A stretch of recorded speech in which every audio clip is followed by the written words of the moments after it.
everybody. Welcome to First Glance with Jody, Vance.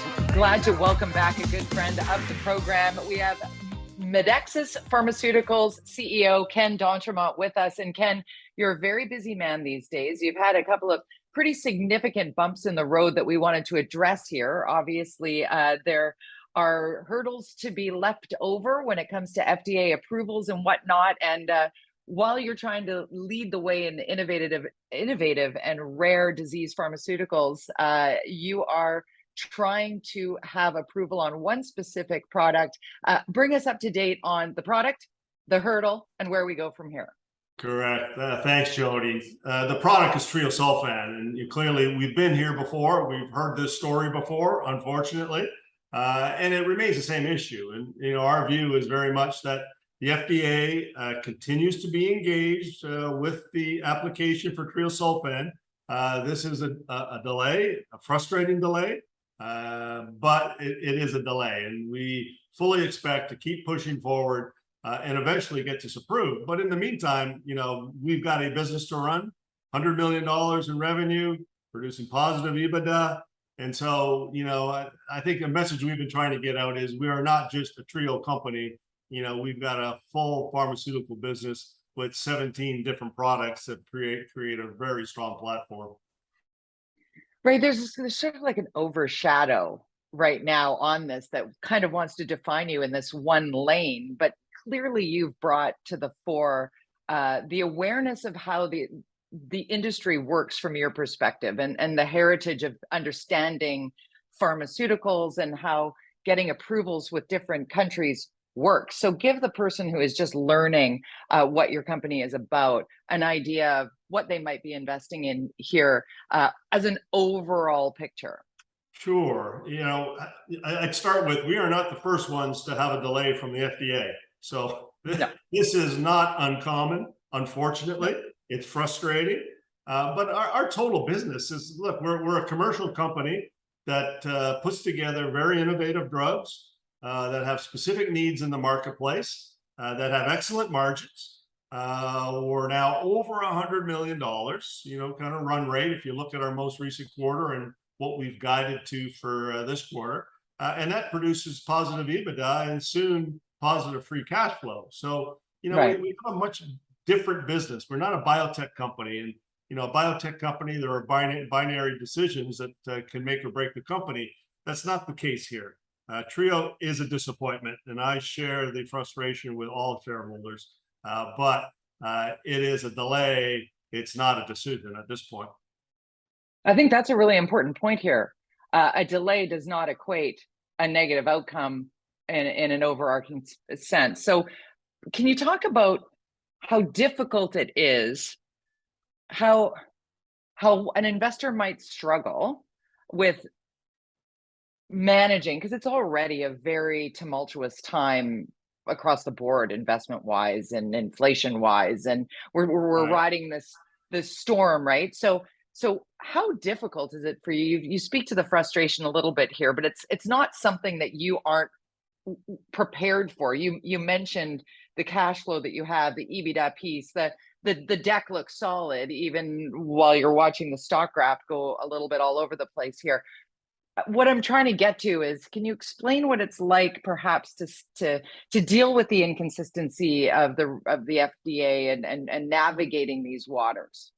Look, we've always considered treosulfan as a great opportunity, but it's a pipeline product, and pipeline products are fraught with delays, so that it's certainly possible. I think the way you manage that is by having a strong base business. So we always have that base business, and that's what we can control. Unfortunately, we can't control what the FDA does. They work to their own agenda, but we can control what we do commercially with our own products. And, we're showing better than a 30% growth this year. So we've got spectacular financial results happening with our product. That's what we can control. Treosulfan, love to have it, can't wait to have it, want to have it in the US, but it's not under our control. And so, unfortunately, we have to be patient and keep pushing. Have to be patient. And here is also an opportunity for the investor that does like your deck and is looking at the overall business model that you are working within at Medexus Pharmaceuticals. MDP, M is in Mary, D is in David, P is in Peter is the stock symbol. Of course, we're talking the healthcare sector, which is getting a great deal of attention. The leaps forward and the want to be progressive in this lane is really big. So those who are looking for a place to maybe get in at a position that might be beneficial in a long-term sense, how does one reach out to you, Ken, and get a greater sense of the people behind the scene and your heritage and history when it comes to this lane? Because you and I have talked numerous times now, so I have the benefit of knowing what your business model is. So give me your email address and your website address, and then give me your elevator talk a little bit, if you don't mind, for those who are like, wait, what are we talking about here, Jody? Yeah.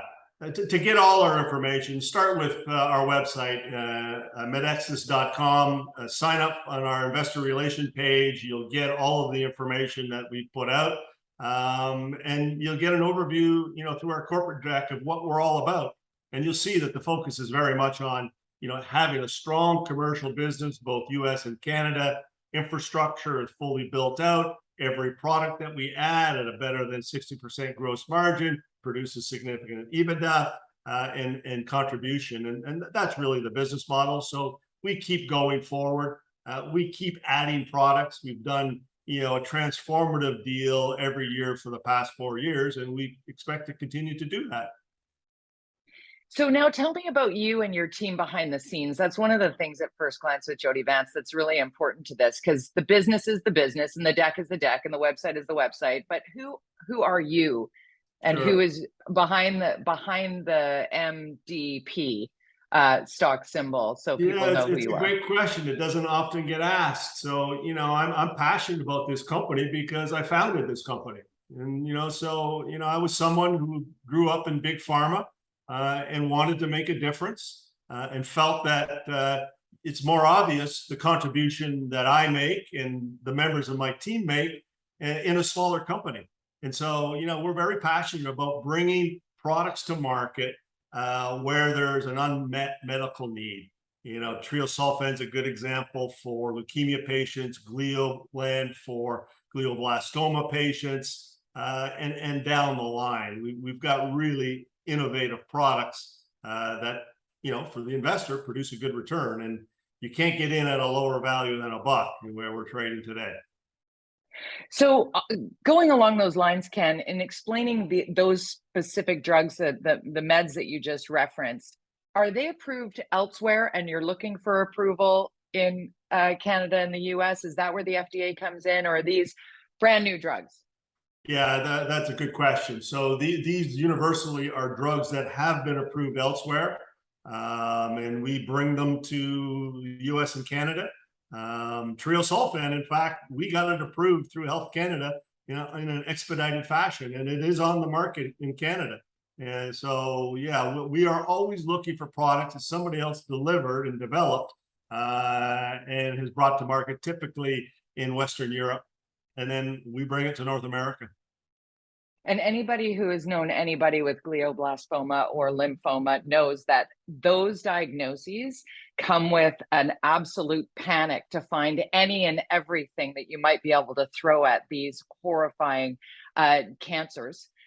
So there is a real want. I personally know people, sidebar, who have struggled with both of those things, and when in the moment will literally be, why can I not access this where I am? And you're at the fore of that. And I think when people hear big pharma, they hear dirty word. And there's some people like you, Ken, who are really working to do the things to help people. Yes, I would say that in every instance, on all the products that we have, we've got a strong patient component. So we certainly reach out to the patient associations who have the direct link with the patients that you're referring to, real people who are looking for solutions. And we provide support to those groups so that people do have access to the best products possible. So one of the reasons why I love talking to you, Ken, honestly, it makes me feel good to know that we're getting the word out. It kind of makes me feel bad when things get stalled at the FDA level for you and watching the stock dip. But then in every stock dip lies an opportunity for the investor to get on board with somebody like yourself and really move the meter forward. As you said, you're moving forward here. Any timeline, any idea? Do you take a shot in the dark at when the FDA might come around here? We don't know yet. We're still in discussions trying to figure that out. But as soon as we have anything concrete, we will be sure to inform investors, as we always do. You'll come right back here and talk to me. I will be here. I promise, Jody. Nice. MDP. M as in Mary, D as in David, P as in Peter. Medexus Pharmaceuticals. Ken d'Entremont at HQ in Bolton, Ontario. Ken, always a pleasure. You take care of yourself and do keep us posted. Thanks, Jody.